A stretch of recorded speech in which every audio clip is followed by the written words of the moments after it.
અમારે ક્યાંક જવાનું હોય ને એટલે અમારા દેવાંશીબેન છે ને બહુ ઉત્સાહમાં આવી જાય. અમારે જવાનું છે નિશાબેનના ઘરે, કેમ કે રુદ્રભાઈનું એક્સિડન્ટ થયું હતું ને તો એને લાગ્યું છે, એટલે અમે આવી ગયા નિશાબેનના ઘરે ખબર પૂછવા માટે.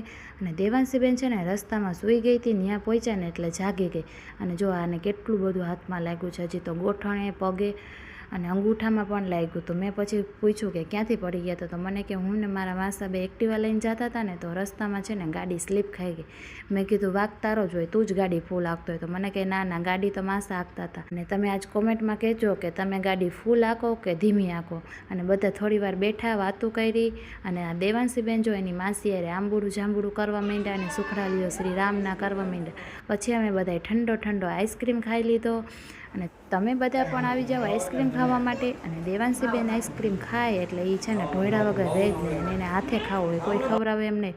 પછી આ બધાને છે ને ટાટા બાય બાય કરી દીધા. અને આ દેવાંશીબેનને છે ને હાથે જ બુલેટમાં ચડવું હોય. અને પછી રસ્તામાં તો એવું લાગતું હતું કે વરસાદ આવશે, પણ કાંઈ આવ્યો નહીં. અને અમે થોડી વારમાં પહોંચી ગયા ઘરે. અને આ દેવાંશીબેન ઘરે પહોંચીને પણ નખરા કરવાનું તો ચાલુ જ રાખે. પછી વિડીયો ગમ્યો હોય તો લાઈક શેર સબસ્ક્રાઈબ કરી દેજો.